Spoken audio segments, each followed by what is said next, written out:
The year is 1893. Chicago is the center of the world. The world's Columbian Exposition, the Great World's Fair, has just opened. It is a city within a city, built entirely of white gleaming plaster, illuminated by the brand new invention of electricity. It is called the White City. People travel from all over the globe to see the future. It is a place of dreams, optimism, and wonder. But just a few miles away, in the shadow of that shining white city, another structure is being built. It is not made of white plaster. It is made of dark red brick. It is not built for dreams. It is built for nightmares. On the corner of 63rd and Wallace Streets in the Inglewood neighborhood, a massive, imposing three-story building rises up. The locals call it the Castle. It has turrets, bay windows, and an imposing facade. The owner is a charming, handsome young doctor named Henry Howard Holmes. To the outside world, he is a successful businessman, a pharmacist, and a real estate mogul. He is the kind of man you trust with your money, the kind of man you trust with your life. But Dr. H. Holmes is a mask. Behind the expensive suits and the hypnotic blue eyes lies America's first modern serial killer. And the building he is constructing is not a hotel. It is a machine. A complex, intricately designed factory with only one purpose: processing human beings from life into death. Welcome to the true story of the devil in the White City. Welcome to the Murder Castle. To understand the horror of the castle, you first have to understand the architect. H. Holmes was born Herman Webster Mudgett in New Hampshire. Even as a child, he was different. He was highly intelligent, charming, and utterly devoid of conscience. By the time he arrived in Chicago in 1886, he was already a con artist, a bigamist, and likely a murderer. He changed his name to Holmes to escape his past scandals. He got a job at a pharmacy in Englewood, and soon the original owner mysteriously vanished, leaving Holmes in charge. But Holmes had bigger ambitions than just selling medicine. He saw the World's Fair coming. He knew millions of people, especially young, Mieve women from small towns, would be flooding into Chicago, looking for work and lodging. They would need a place to stay. He bought the empty lot across the street from the pharmacy and began construction on his masterpiece. The construction of the castle was bizarre from the very beginning. Holmes hired and fired crews constantly. He would hire a group of carpenters, let them build one specific section, then fire them without pay, claiming their work was shoddy. Then he would hire a new crew to build the next section. He did this for two reasons. First, he didn't want to pay them. Holmes never paid for anything if he could steal it. But the second reason was darker. By constantly changing crews, no single builder ever knew the full layout of the house. Only Holmes held the master blueprints in his mind. When it was finished in 1892, The ground floor contained retail shops, a new pharmacy, a jewelry store, and a restaurant. The third floor contained apartments intended for long-term residents. But it was the second floor that contained the true nature of H. Holmes. Imagine checking into a hotel. You are a young woman who has just arrived in Chicago. You meet the charming Dr. Holmes, who offers you a room at a very affordable rate. You walk up the stairs to the second floor. The moment you step into that hallway, you are in a labyrinth designed to disorient and trap you. There were over 35 rooms on this floor, along with a maze of hallways that twisted and turned at sharp angles. Some hallways led to dead ends. Some doors opened to solid brick walls. Other doors opened to drops that fell straight down to the basement. There were staircases that led nowhere. You would climb a flight of stairs only to hit the ceiling. It was a physical manifestation of madness. But the true horror was in the details of the rooms themselves. Many of the bedrooms were soundproofed. They had iron plates hidden inside the walls. A victim could scream at the top of their lungs for days, and no one in the shops downstairs would hear a thing. Some rooms were sealed airtight. They were called the asphyxiation chambers. Holmes had installed gas lines into these rooms, but the valves to turn on the gas weren't inside the room. They were in Holmes's private office. He could sit at his desk, turn a valve, and fill a guest's room with lethal gas. Sometimes he would kill them quickly. Sometimes he would turn the gas on just enough to make them panic, then turn it off, playing God with their lives for days. Other rooms were lined with sheet iron and had blowtorches built into the walls. These were his hanging rooms or burning rooms. He had peepholes drilled into the walls and ceilings so he could watch his victims die. He derived a deep, sadistic pleasure from their terror. Deep, sadistic pleasure from their terror. But murder was only the middle step in Holmes's process. He was, above all, a businessman. Once a victim was dead, the practicality of the castle's design truly came into play. Holmes had installed large greased chutes and dummy elevators hidden behind trapdoors in the rooms. He would take the bodies, dump them into these chutes, and they would slide rapidly down through the darkness, landing in the basement. The basement was Holmes's laboratory. Down there, he had vats of powerful acid large enough to dissolve a human body in hours. He had pits filled with quicklime to speed up decomposition.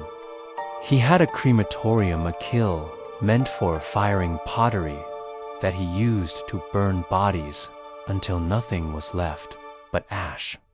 But perhaps the most chilling part of the basement was the dissection table. Holmes was a trained doctor. He knew human anatomy.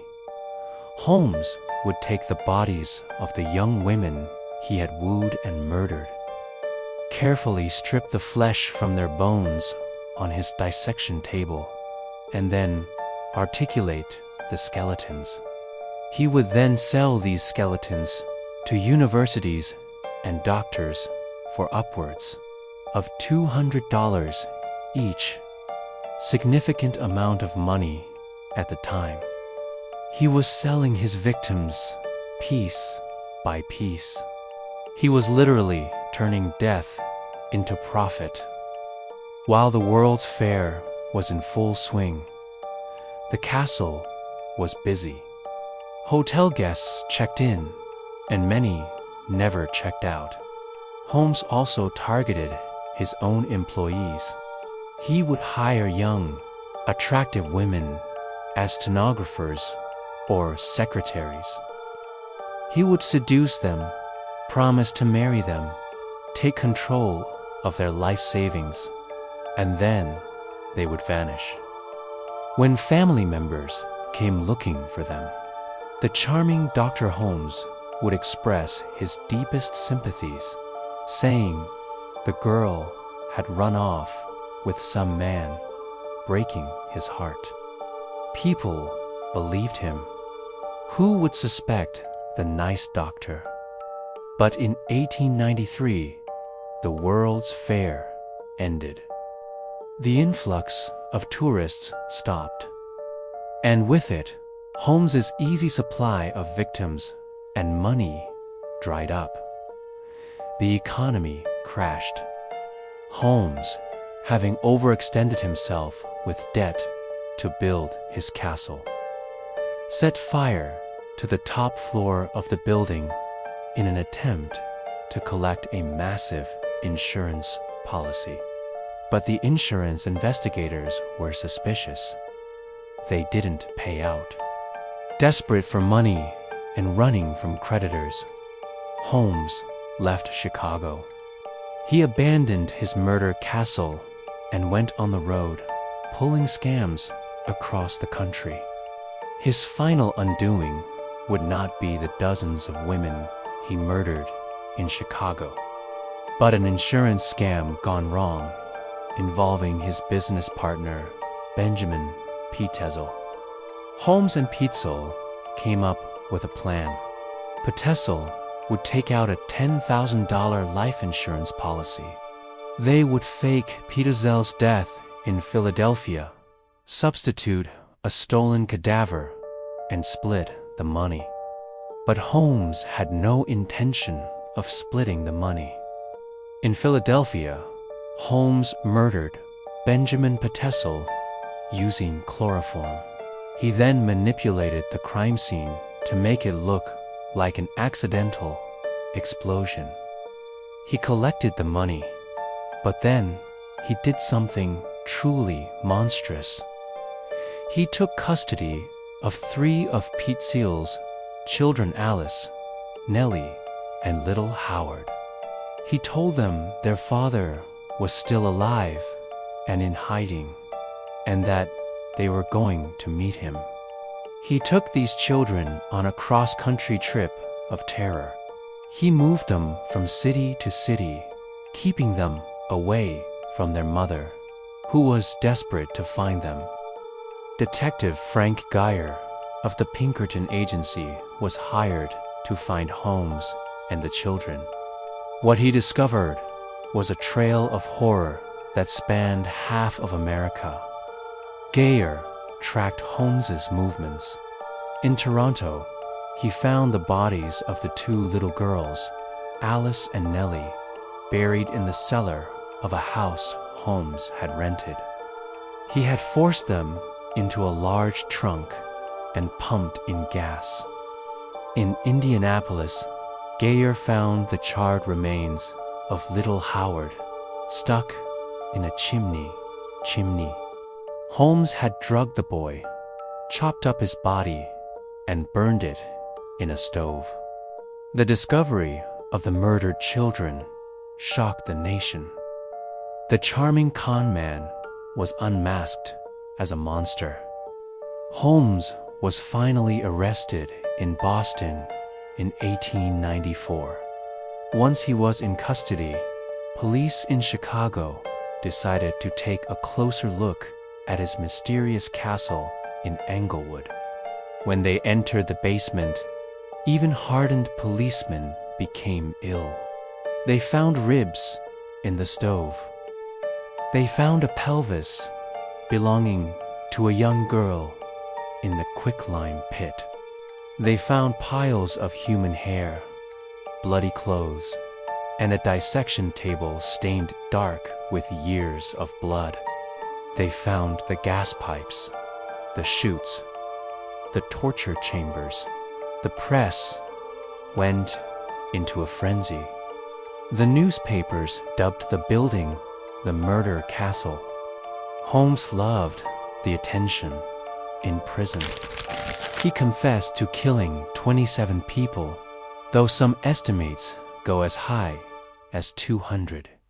His confessions were filled with lies and contradictions. He seemed to enjoy messing with the authorities, even to the end. At one point he claimed, "I was born with a devil in me. I could not help the fact that I was a murderer, no more than the poet can help the inspiration to sing." H. Holmes was tried for the murder of Benjamin Pitzel. He was found guilty and sentenced to death by hanging. On May 7, 1896, at Moyamensing Prison in Philadelphia, Holmes ate a hearty breakfast. He remained calm and charming to the very end. When asked if he had any final words, he simply denied killing Pitzel, claiming it was an accident. The trapdoor opened. But even his death was gruesome. His neck didn't break instantly. He strangled slowly for 15 minutes before finally dying. Before his death, Holmes made a strange request. He was terrified that someone would steal his body and do to him what he had done to so many others. He asked that his coffin be filled with cement and buried 10 feet deep, covered with another layer of cement to ensure no grave robbers could ever reach him. His request was granted. The murder castle itself did not survive long. Shortly after the police finished their investigation, the building was gutted by a mysterious fire. Many believe it was arson, set by locals who wanted to erase the stain of evil from their neighborhood. The remains were eventually torn down in 1938. Today, a humble post office stands on the site. The story of H. Holmes continues to fascinate us because it touches on a primal fear. We are taught to fear the dark alley, the stranger in the night.